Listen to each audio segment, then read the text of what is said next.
Welcome to Earthquake Park, one of the locations devastated by the largest North American earthquake in history.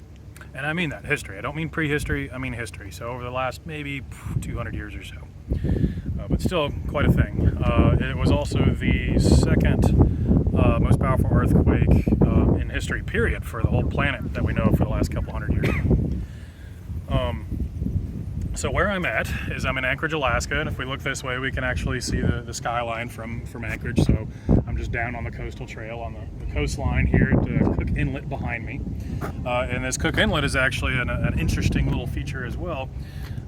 This is a forearc basin for a convergent boundary. So we're kind of standing on the edge here of this accretionary wedge when you have a convergent boundary come together and stuff gets scraped up and squished up, and then back behind that, because you've got all this wedge of material, these mountains, they'll kind of push down on the crust and they'll lower the area around them, and so you'll get this basin back here, and the sea level, it gets below sea level and the sea comes in. So we've got this little Cook Inlet over here, which is a tectonic basin, and a lot of sediment flows in there, and there's even a big history of oil and gas.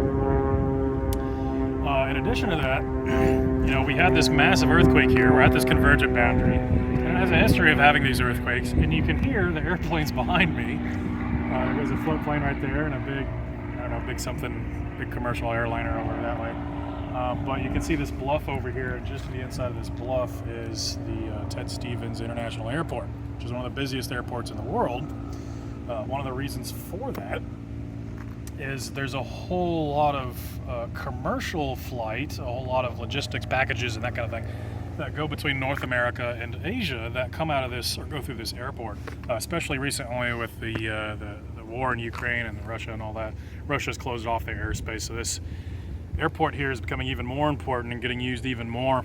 Even got friends that are talking about it because they're pilots and talking about the job market and everything. But it's kind of crazy to have that there and have a place like Anchorage right here, and there's oil and gas infrastructure there. You can see that little white thing right there. Be in such a dangerous spot tectonically. To keep on describing the convergent boundary, it kind of keeps going, keeps subducting, and if you can see back here behind me, there's a mountain back there. That's the Mount Susitna. That's an actual volcano from the subducting crust, and it's coming back up and melting, and you got a volcano there. And if it were a little bit clearer, we could actually see other volcanoes kind of flanking it, and Mountain Redoubt's farther down there. Mountain Redoubt seems to go off every 10-ish years or so and blankets Anchorage with ash.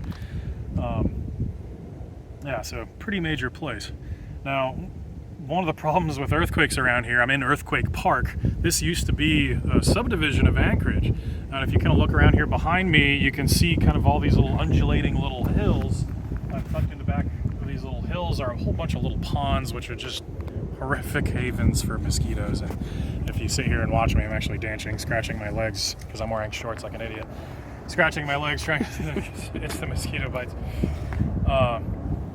But this whole area the sediment is just glacial outwash, and a lot of it is just, what you're seeing here, you can kind of see these mud flats, and then farther up the ridges, up that bluff line, in the distance there, you'll see a lot of glacial outwash where there's more sands and gravels and things, but it's all unconsolidated, which means it's not held together, it's not a rock.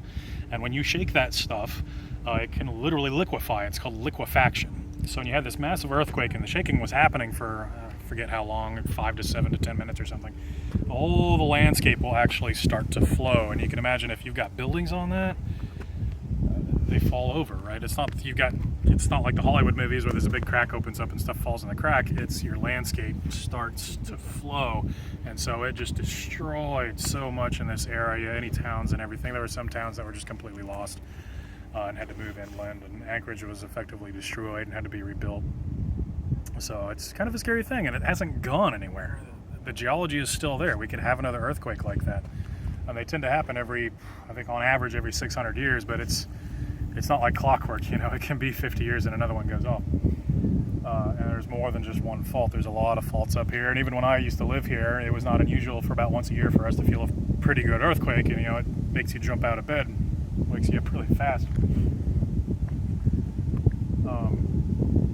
But yeah, not only do you have massive earthquakes due to the plate tectonics, but just what the ground is made out of, at least around here, around Anchorage, it's all this glacial outwash, consolidated material, that also makes it a huge problem, because essentially it turns into quicksand, and your buildings, they won't be shaken apart, they'll just fall over.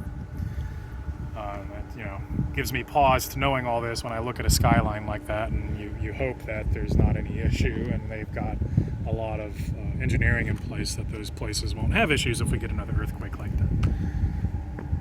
But yeah, that's kind of the history of this area, and this massive earthquake that happened here and kind of created a lot of this landscape that you see, and these bluffs that, you know, in 1964 that extended several hundred feet or 700 yards out beyond that, and it just fell off into the Cookendall. It just sloughed off. So this is not a place you'd want to be. Here, it didn't completely shear off. There's no bluff right here. It's actually, all the landscape is kind of, you know, just flowed down a little bit and kind of out, and so you get all these little undulating hills and everything. And now the trees have grown back on them since 1964. But yeah, pretty scary event, and I'm kind of happy that I don't live here anymore, because if I lived my whole life here, I know at some point something bad would happen. And I hope that never occurs, and I hope it's fine, and I hope the engineering gets even better as the future moves on, and it's hunky-dory. But when you've got several dozen volcanoes right over there and the potential for 9.2 earthquakes to occur around here, it's a little bit scary. But that's why this whole science is important. That's why geology is important, to understand these things, understand the risks, and you know what to do about it.